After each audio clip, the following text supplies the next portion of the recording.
सासू माँ बदल गई। कहानी उस घर की है जहाँ बहू और बेटी को एक माना जाता था, लेकिन फिर अरे शिखा बेटा, तू रसोई में क्यों घुसी रहती है? जा, रोटी मैं बना लूंगी। नहीं नहीं माँ जी, आप बैठिए, बस सारा खाना बन ही गया है।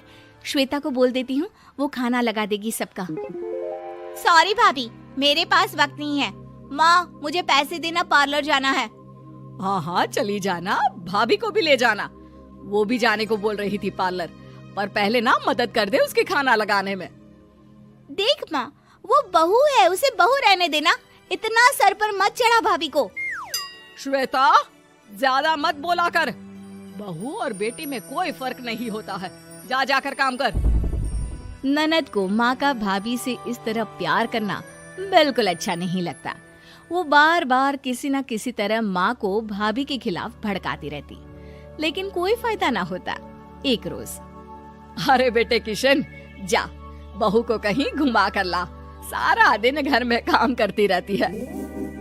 हाँ हाँ माँ, हम लोग जा रहे हैं ना गोवा। अच्छा जी, भाभी ने तो हमें बताया भी नहीं। वैसे तो सारी पंचायत करती है, ये गोवा वाली बात क्यों छुपा गई हमसे? अरे क्योंकि उसे खुद नहीं पता था बहन।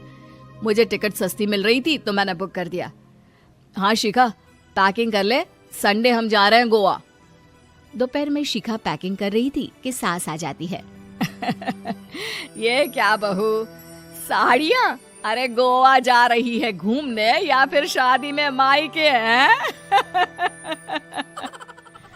माँ जी, ऐसा कुछ है ही नहीं, समझ में नहीं आ रहा क्या रखूं कपड़े में। अरे तेरी और श्वेता की साइज तो एक ही है, उसके कुछ मॉडर्न कपड़े ले ले, आकर लौटा देना। हाँ माँ जी, ये ठीक रहेगा। शिखा श्वेता के पास जाती है और उससे कपड़े मांगती है।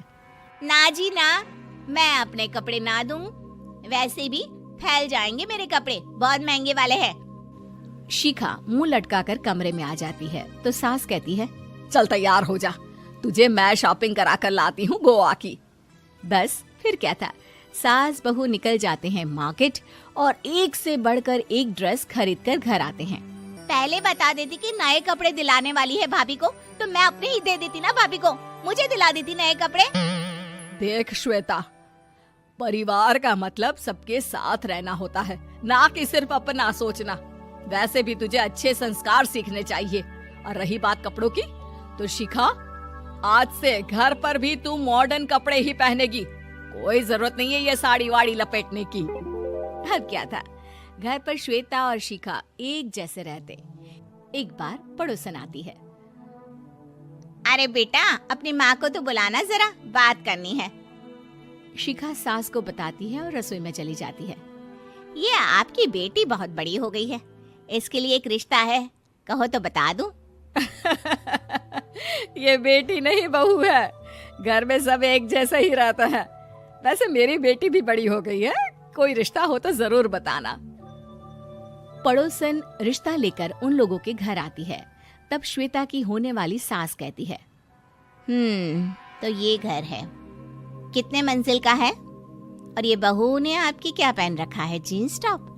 अरे भाई, साड़ी वाड़ी नहीं है क्या इसके पास? देखिए, सर्दी है तो साड़ी में बहू कैसे मैनेज करती, वैसे पहनती है साड़ी भी।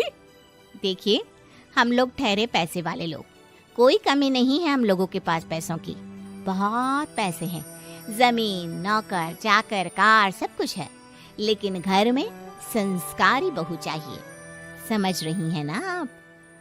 सास कुछ कहती कि श्वेता बोल पड़ती है, हाय रे, नौकर चाकर से लेकर जमीन, कार, पैसा, हाँ, मुझे रिश्ता मंजूर है मुझे। अरे रुक जा श्वेता, मैं बात कर रही हूँ ना। देखिए, हम लोगों के घर इतनी आजादी नहीं मिलेगी। अरे हाँ कर देना माँ, हाँ कर दे जल्दी से। सास क्या करती, बेटी की शादी ऐसे घर में कर देती है जहाँ ना उनके विचार मिलते हैं और ना ही आचार। शादी के बाद एक रोज फोन पर, श्वेता बेटा, एक बार घर आ जा, बहुत दिल करता है तुझे देखने का। माँ, वो घर पर बहुत काम होता है, कैसे आऊँ? बड़ा घर है, लेकिन आने जाने वालों की लाइन ही लगी रहती है। बेटा मैं तो जानती थी उस घर का हाल, लेकिन तू ही नहीं मान रही थी। माँ देख, हर घर का यही हाल है। तेरी बेटी को यहाँ घूंघट हटाने की परमिशन नहीं है और एक तरफ भाभी स्कर्ट पहनकर घूम रही है। बेटा मुझे क्या पता था कि मेरी बेटी को ससुराल के नाम पर पिंजरा मिल जाएगा। अच्छा माँ, फोन रखती हूँ, सास को गर्मा गर्म रोटी खिलानी है। तुम लोगों की तरह नहीं कि एक रोटी बनाओ, एक सब्जी बनाओ, फिर सारा दिन फ्री होकर घूमो। सास फोन तो रख देती है, लेकिन सोच में पड़ जाती है कि एक तरफ बेटी जिसे कोई आजादी नहीं, वहीं दूसरी तरफ बहू जिसे देखकर लगता ही नहीं कि उसकी शादी भी हुई है। अगले रोज। शिखा, अरे ओ शिखा। हाँ माँ, क्या हुआ? कुछ चाहिए आपको? मैं जिम जा रही थी। जिम के कपड़ों में बहू को देखकर सास को घूंघट में अपनी बेटी का ख्याल आता है।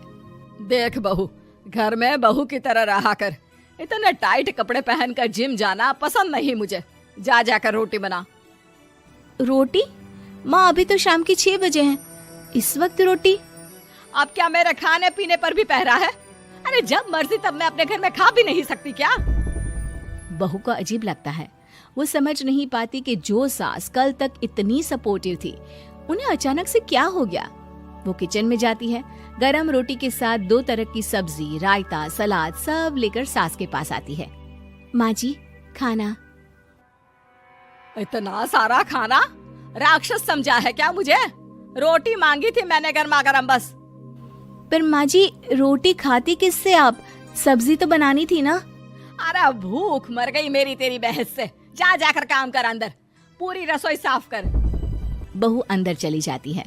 थोड़ी देर में श्वेता घर आती है। अरे शिखा, जल्दी से चाय ला, पकवान बना, मेरी बेटी आई है। अरे नहीं नहीं माँ, ड्राइवर बाहर खड़ा है। मैं तो घर का कोई सामान खरीदने के बहाने यहाँ आ गई हूँ, मुझे जाना होगा। अरे बेटा, पर कितने दिनों बाद देख रही हूँ तुझे, रहने आ जाना 2-4 दिन के लिए। आ जाऊंगी माँ, जब मेरी सास मरेगी तब। मैं तो रोज मन्नत मानती हूँ कि मेरी सास मर जाए तो अच्छा है। अच्छा चल, जा रही हूँ माँ। हे भगवान, कैसे कैसे दिन देखने पड़ रहे हैं मेरी बेटी को। सास अंदर जाती है, जहाँ श्वेता की जिम वाली सहेली का फोन आया होता है। क्या बात है, आज जिम नहीं आई? अरे पता नहीं यार, आज माँ को क्या हो गया अचानक।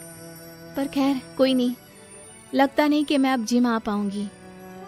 शिखा स्पीकर पर बात कर रही थी, जिसे सास सुन रही थी। यार ये सास ना होती ही ऐसी है। मैं तो कहती हूँ बुढ़िया जल्दी मरे और तू आराम से जिए। शिखा को सहेली की बात पर गुस्सा आ जाता है। माँ के मरने की कौन सा बच्चा दुआ मांगता है मोहिनी? आगे से ऐसी बात मेरे सामने मत करना। हमारे घर की शोभा ही माँ है। क्या हुआ जो थोड़ी सख्ती दिखा रही है? उसमें भी कोई ना कोई उनकी भलाई ही होगी। मैं तो कहती हूँ भगवान मेरे जैसी सास सबको दे, जो सिर्फ माँ की तरह है। सास वाली तो कोई बात ही नहीं है उनमें। सास ये बात सुन रही थी। उनकी आंख में आंसू आ जाते हैं कि क्यों वो बेटी की किस्मत में बहू को भी भागीदार बना रही थी।